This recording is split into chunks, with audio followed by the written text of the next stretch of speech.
Proszę Państwa, mam nadzieję, że po drugiej stronie ekranu będzie nas słychać. Jessicą Earnshaw, reżyserka filmu. Poproszę o gorące brawa.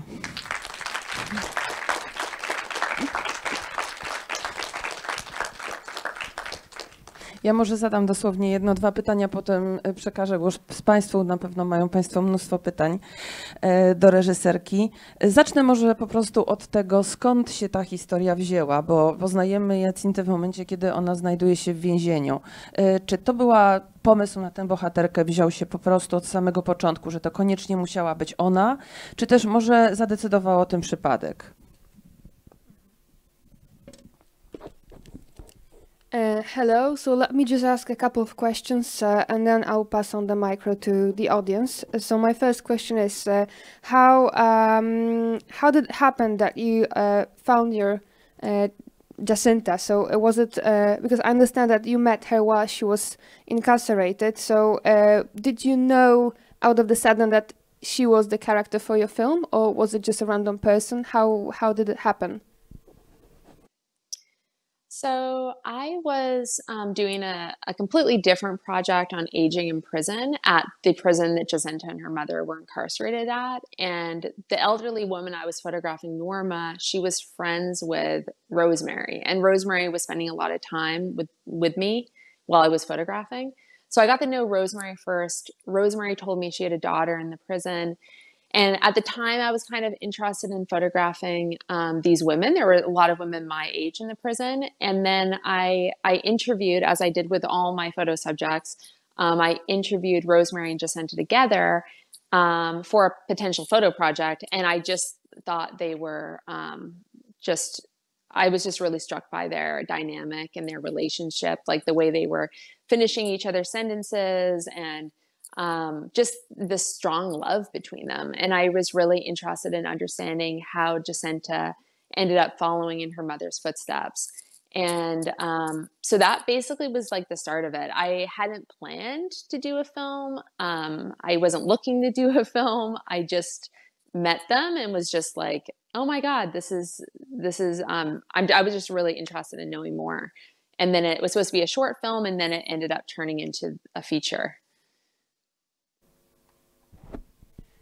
Więc na samym początku zaczęło się wszystko od innego projektu, który robiłam w więzieniu i on dotyczył innej takiej starszej pani, która jak się okazało kolegowała się z Rosemary. Tak też poznałam Rosemary właśnie przez nią. No i potem od niej dowiedziałam się, że ma też córkę, która też przebywa w tym ośrodku i w końcu dostałam się z nią do niej przez moją agentkę w tym więzieniu i wtedy właściwie jeszcze robiłam taki projekt fotograficzny, ale dzięki temu miałam okazję poznać je dwie i zobaczyć, jak one ze sobą rozmawiają i dla mnie to było niesamowite, że mają ze sobą taką magiczną więź, że bardzo się kochają, że kończą właściwie swoje zdania nawzajem i bardzo mnie ciekawiło, jak to się stało, że Jacinta poszła w ślady matki, więc nie był to żaden plan, ja w ogóle nie wiedziałam, że zrobię film. Mało tego, na początku myślałam, że będzie to po prostu taki krótki projekt, no ale jakby najpierw zaczęło się od projektu, potem myślałam, że to będzie film krótkometrażowy, a skończyło się na długim metrażu. My w tym filmie oglądamy niesłychanie intymne sceny i to takie, które właściwie 9 osób na 10 by powiedziało, wyłącz kamerę, ja nie chcę, żeby się to znalazło w filmie. Oglądamy Jacintę, kiedy zażywa narkotyki, widzimy ją, kiedy siedzi za kółkiem, zupełnie naćpana i prowadzi. Jak to się stało, że właściwie udało wam się wytworzyć taką więź i tyle zaufania udało ci się zdobyć ze strony właśnie głównej bohaterki? I też pytanie, czy poza tym jednym momentem, kiedy się wybieracie razem do dealera i ona wtedy mówi, że rzeczywiście teraz nie możesz filmować. Czy były też takie momenty, kiedy ona powiedziała stop, dalej ci nie pozwolę pójść po prostu w tą moją intymność? So in your film, we've seen many intimate moments, so intimate that actually many people would say that, many people would just say, turn off the camera, and she didn't. And we watched Jacinta do the drugs, we watched her drive her car while on high, and my question is, where does your amazing bond come from? So how did you gain her trust? And because other than this one moment when she goes to her dealer and she tells you to stop your camera, like we don't see any other films, any other moments like that. So were there moments like that when she told you to stop filming, other than this particular scene? That was the only moment she told me to stop filming.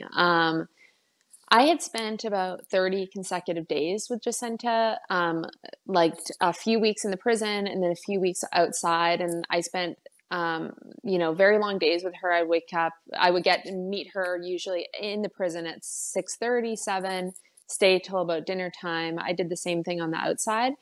And we spent a lot of time talking and every day together. And we just really got along. I think part of the reason, she allowed me to follow her and I wanted to follow her is that we just had a really good dynamic at the beginning. And she also knew from the beginning that, and was always very clear that my interest in following her was about understanding her, how she ended up following in her mother's footsteps and the relationships between the women. To me, the drug, all the drug stuff and the addiction was obviously a part of the story, but I didn't want it to be the main focus. I wanted the focus to be on these other things. When she got out and it was supposed to be a short film, so I was going to follow her in her recovery. And it was, I didn't actually expect to film her at the beginning in any kind of drug situation because I didn't think I'd be around long enough for it. And then when she ended up using, it was really hard. Like I really, obviously, I really cared about Jessicą and I really didn't want her to use. And I tried to, at the beginning, like convince her out of it while I was filming, but we cut me out of all those moments. So I was really like trying to help her, like, you don't need to do this. Like, let's, but she didn't want help. And it was very clear that the more I tried to help, the more she would just kind of like, start making, promises like, I'm going to stop, but she didn't really want to, and she wasn't ready to. And so we had conversations about, do I keep filming? Because I actually at the beginning thought I didn't think I could personally continue filming her because it was going to be too painful to film. But then ultimately we got to a place where, she didn't want me to stop because it wasn't like this was really her whole life, and I think to me it was like, okay, I'm going to observe you. I'm just going to observe you where you're at now, and we'll see where this goes without any kind of expectations on where this film and where the story is going to go, other than the fact that I really am focusing on the generations, and I will film everything, but I can choose what I put in the film in the edit. And it was never going to be, the focus was never going to be only on the addiction. So I don't know, there was a lot of trust. And I think Jessicą, we've had Q&As before where people have asked her that question. Why did you let Jess continue to film you over all this time? And Jessicą says, I was committed, like I was 100% in and committed, and, and she trusted me that I was going to show her, I wasn't going to, and I also was going to show her the film before we locked picture. So there was that as well, that I wanted to make sure that she was okay. And she was ultimately before we locked picture on the film.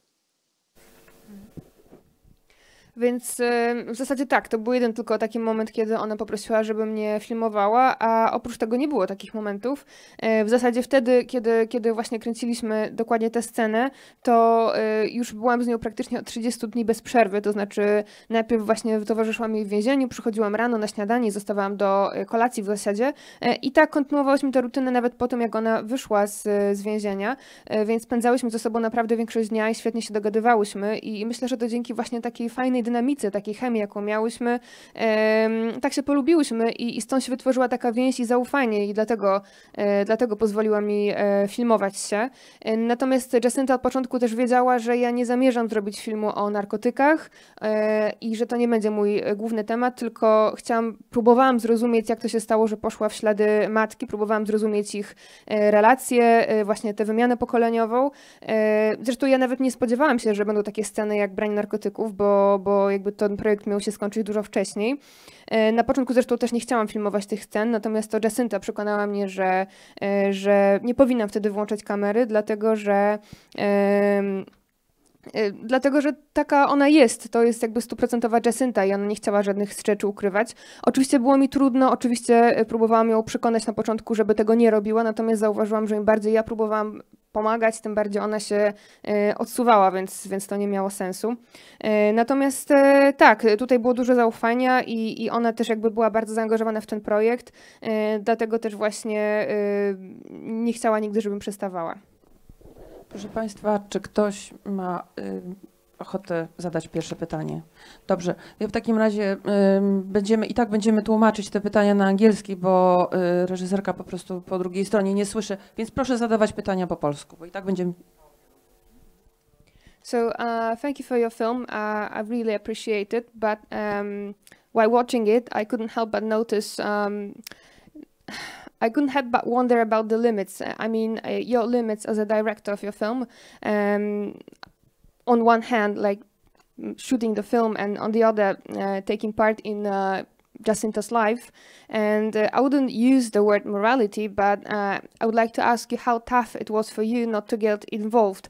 I mean, to stay in your role as a director, but at the same time, like care for your characters and not ruin your film being a documentary, basically. So, but then again, we know that you had a lot of emotions. Like you did get involved as a person, not only as a director. So how tough it was, like, to maintain those limits, those boundaries. Yeah, that's a really good question. I mean, it was really tough. I think generally, I'd say I was, throughout filming, mostly the friend of Jacintha and like trying to help her. And I know you can't see that in the film, but my editor edited me out like a lot. To me, it was at the beginning when she started filming, like I said, I was in tears when Jacintha, it was one of the first times when I saw Jacintha use. It was really tough for me to witness that. And I think, if we could change someone's mind and stop somebody from using, then we would be able to, have a lot of impact when it came to the opioid crisis. And if someone has decided they don't want help, and I thought at the beginning I could make an impact on her, like as far as trying to get her to stop. I went to treatment centers, got her pamphlets, and I continued that throughout filming, like trying to get her to like make different choices. But she, and honestly, I'm not, as much as this is a fly on the wall situation in the filming, I believe personally that it's way more important that the person I'm filming, Jacintha, is safe and okay. And I care, and I ruined, I wish my editor was on this. I ruined so many takes by talking through them or giving her a hug or like trying to, so as far as like the ethics around, filming and making sure she was okay, I leaned so far on making sure she was okay. It was, and even in the film moment, you see her, Phil using with her. I mean, that whole scene was a huge debate whether or not she should be using. And it was a long conversation before she ended up sticking the needle in her arm. And I think it's ultimately, like, there were a lot of conversations about, so after the first couple times she used, she didn't just start using right away. There were like these moments where there were spaces of days in between. And Jacinta's whole attitude was, you know, I'm going to stop. Like, this is not going to be forever, you know. But it did. It ended up, she just kept using. And in the driving scene, she's like kind of falling asleep. That was so common for that to happen. And if I was in the car, you know, I actually felt like she probably would be safer because I would wake her up. At a certain point after that, I stopped driving with her because it just was unsafe.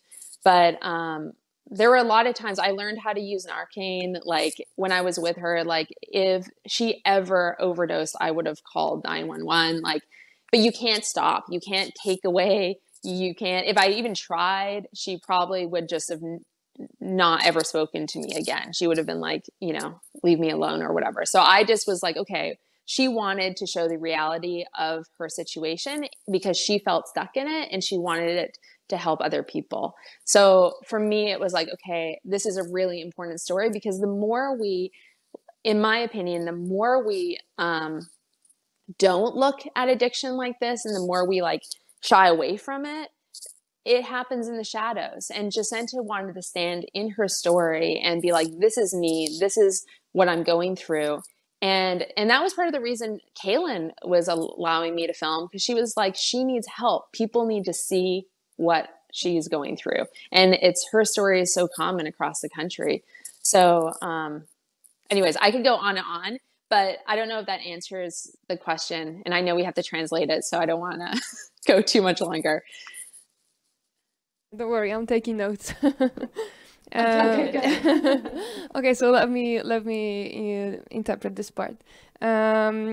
Więc tak, to było strasznie ciężkie, bo ja w zasadzie byłam cały czas w takiej roli jej przyjaciółki i tego nie widać na kamerze, bo to zostało wycięte przez mojego montażystę, ale ja w zasadzie cały czas próbowałam jej pomóc. I nie widać też moich łez, nie widać tych wszystkich prób. Natomiast no, prawda jest taka, że gdybym miała taką możliwość, żeby w jakiś sposób no nie wiem, przekonać ją, żeby nie brała ponownie, to by to się stało. Natomiast ja takiej mocy nie miałam. Mimo tego, że próbowałam, przynosiłam mi jakieś ulotki, rozmawiałam z ekspertami, natomiast to nic nie dało. Myślę, że tutaj moją rolą było być taką bardziej muchą na ścianie, czyli kogoś, kto obserwował i dla kogo priorytetem było to, żeby ona była bezpieczna. To znaczy nawet nie wiecie, ile różnych ujęć się zmarnowało przez to, że ja w jakiś sposób zainterweniowałam i dlatego, że właśnie troszczyłam się jej o bezpieczeństwo. Natomiast ta scena, którą widzimy, kiedy on zastanawia się, czy wziąć po raz pierwszy, od kiedy wyszła z więzienia, no to ta konwersacja, ta rozmowa była dużo dłuższa. Ja ją przekonywałam, tam właśnie było dużo argumentów, więc jakby to była długa rozmowa, zanim ona zdecydowała się na to, żeby wziąć. Z kolei ta scena, kiedy ona zasypia w aucie, to takich momentów też było dużo więcej, więc w końcu po prostu przestałam z nią jeździć autem, bo stwierdziłam, że to jest niebezpieczne. Natomiast czułam się pewniej, będąc przy niej, bo wiedziałam, że gdyby na przykład przedawkowała, to po prostu wezwałabym pogotowie. Nie zrobiłam tego. Myślę, że znienawidziłaby mnie za to, ale czułam właśnie, że mogę jakoś o nią zadbać w ten sposób. Dlatego też z tego samego powodu Kaylin zgodziła się na właśnie kręcenie tego filmu, na jej wizerunek, dlatego że ona uważa, że jej mama potrzebuje pomocy i że jak najwięcej osób powinno się dowiedzieć o tym, dlatego że no, to jest bardzo powszechne w Stanach i problem Kaylin nie jest jedynym dzieckiem, które boryka się z taką sytuacją rodzinną. Ktoś z Państwa? O, dobrze, to ja może podam szybko, żeby...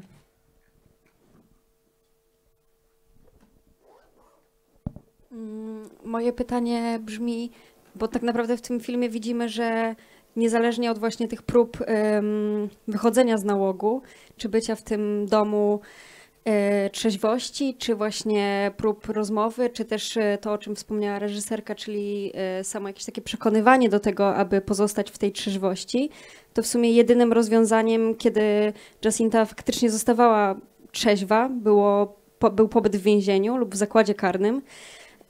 I właśnie czy jakby tak naprawdę to są realia osób uzależnionych od narkotyków w Stanach, że nie ma programów pomocy dla takich osób, że nie ma żadnej formy jakiegoś takiego uratowania też tej osoby i że jedynym tak naprawdę rozwiązaniem jest właśnie pobyt w zakładzie karnym. A moje drugie pytanie to, czy po filmie jakby w jakim momencie teraz jest Jacinta? Czy dalej pozostała trzeźwa? Czy ten film właśnie był takim motorem do zmiany? Czy nie? So I have two questions actually. So my first question is, we see what we see in your film is that Jacinta, no matter what she does, I mean, she does go to the sober house, she does the counseling, she does try to convince herself not to relapse, and yet it doesn't work. So what we see is that the only one solution that actually works is her stay in the incarceration center. So that's the only thing that seems to be working for her. So my question is that the actual reality of drug addicts in the United States? Aren't there any like help programs for them? Is there any other way to pull them out of their life other than being incarcerated? So that my first question is, and the other question is, where is Jacinta now in her life, and did your film help her in any way to move on? Great questions. So the first question about, I mean, I've shown the film, quite a bit in Maine, where Jessicą's from, and a lot of people have had a problem with that sober house and how she dealt with Jessicą when she used. I think there are way better programs in the States. I think one of the issues that I've heard and seen is that between incarceration and the community, there is such a gap as far as, I think a lot of women feel like when they leave prison, they're most vulnerable of getting back into their addiction. And there's not the best, I don't know how to, there's not the best connection between the outside and the inside. So they've developed all these really strong relationships in prison, and then they have to go out and develop new relationships with people and in their most vulnerable time. And they don't necessarily trust, in a sober house situation like Nancy. And so I think there's there are better programs. And unfortunately, there's so many people who are incarcerated who have addiction and, have been incarcerated for so much of their lives, like Jessicą, who has been in and out of prison since she was like a teen, that in some ways Jessicą had become institutionalized, and it was hard for her to do well on that side. And she told me in the prison at one point that she never got out and thought, oh, I wonder if I'll do it this time. I wonder if I'll succeed. She always thought, I wonder how long I'll stay out for before I come back. She always expected to come back. And so I don't know. I do know that certain states have way better programs, but every state deals with it very differently. And Maine, unfortunately, has a really bad opioid issue, and they're still trying to work on the best solutions. With Jessicą now, Jessicą's doing really well. She got out of prison June 2020. She has an apartment. She has a job. She's still in school or finished school. And she has never done so well ever getting out of prison. And I do think the film has been helpful. I showed her the film right before we finished editing to make sure she was okay with it. We ended up showing her the film with her father in the prison. She showed the film to people, with different women in the prison. She had a bunch of her own little screenings. And I think for her, people really understanding her and seeing her story, I think she felt more confident in herself and in her experience and her story. And I think the reaction's been so positive that it's made her more confident. And she also has become really passionate about what this film can do to make change. And so she, early on when she was in the prison and we were developing a social impact campaign, she really wanted to be part of that. So we were basically like, okay, we're going to do a social impact campaign, which basically is the film traveling around, doing screenings at community centers and maybe trying to change legislation. And we were going to do whatever Jessicą wanted because she was going to be the architect for it. So Jessicą was what was really important for her was women and children and making sure that the cycle ends with children. So we're basically have joined with Dream Corps, which is Van Jones is a big company, and they're using the film in different legislation to make sure that women and children don't stay connected and keep their relationship if a woman's incarcerated. And Jessicą has become really, really passionate about this. And yeah, sorry, that's a long answer, but she's doing really well. We also, with Kaylin, we ended up using some money from our social impact campaign to pay for her for trauma therapy. So Kaylin's been in trauma therapy through the film for the last year. And she has been spending a lot more time with Jessicą, and their relationship has gotten closer in certain ways. But it's been good because Jessicą has been really healthy. Więc myślę, że w Maine, czyli w stanie, gdzie kręciłam ten film, myślę, że jest dużo lepszych ośrodków niż Dom Trzeźwości, dużo więcej lepszych programów dostępnych. Problem polega na tym, że nie wszystkie te kobiety trafiają na te dobre programy potem, jak wyjdą z więzienia, a to wielka szkoda, dlatego że właśnie w tym momencie, kiedy one wychodzą z więzienia, to jest taki czas, kiedy one są najbardziej podatne na powrót do starych nawyków, do starego stylu życia, dlatego że wychodzą z miejsca, gdzie w zasadzie były częścią jakiejś społeczności i nie zawsze ta siatka, powiedzmy, wyłapuje je z powrotem, to znaczy one nagle są same, bez tego wsparcia społeczności, wtedy, kiedy najbardziej jej potrzebują. Więc myślę, że są lepsze programy, tylko akurat wtedy Jessicą na nie nie trafiła. Natomiast no też jakby Jessicą to też świadczy o tym, w jaki sposób jakby to wyglądało, że Jessicą nigdy nie myślała o tym w kategoriach sukcesu, o swoim wyjściu z więzienia, tylko zawsze raczej odliczała dni do momentu, kiedy załamie się i kiedy wróci do narkotyków. Więc to jakby wiele mówi o tym, w jakim jakby zamkniętym kręgu była. Natomiast jeśli chodzi o to, jak sobie radzi Jessicą teraz, to w zasadzie nigdy nie radziła sobie lepiej. W 2020 roku wyszła z więzienia, ma mieszkanie, ma pracę, chodzi do szkoły albo skończyła szkołę, więc naprawdę świetnie sobie radzi. Zresztą pokazałam jej film tuż po tym, jak skończyliśmy montaż, żeby też zobaczyć, czy jakby podoba jej się i czy akceptuje tę finalną wersję. Zrobiliśmy taki mały pokaz właśnie jeszcze w więzieniu z jej ojcem, z jej koleżankami i myślę, że dla niej to była ogromna pomoc zobaczyć, jak inni jakby rozumieją jej ścieżkę poprzez ten film i zaczynają rozumieć jej różne wybory życiowe i to, gdzie teraz jest, w takim miejscu jest. Myślę, że to dało jej dużo pewności siebie. I też bardzo jej się podoba to, że ten film w zasadzie ma moc jakby zmieniania świata, dlatego że razem z pokazami robimy taką kampanię społeczną. Ona się bardzo w tę kampanię zaangażowała. Ta kampania jest głównie przeznaczona dla kobiet i dzieci. Jakby celem jest to, żeby właśnie ten błędny cykl, ten błędne koło zamknęło się na matkach i te dzieci nigdy nie powtórzyły drogi swoich matek. Plus część dochodów jakby z tej kampanii jest przeznaczona na terapię dla Kaylin, która właśnie ma terapię taką, leczy swoją traumę. Także dzięki temu, też dzięki tej terapii z kolei Jessicą mogła się bardzo zbliżyć do swojej córki i na tym bardzo skorzystała ich relacja, bo są teraz dużo bliżej. Też dlatego, że Jessicą jest po prostu zdrowa i jest im łatwiej w ten sposób. Musimy powoli kończyć nasze spotkanie, więc ja będę miała ze swojej prośby jeszcze raz o gorące brawa dla Jessicą Earnshaw.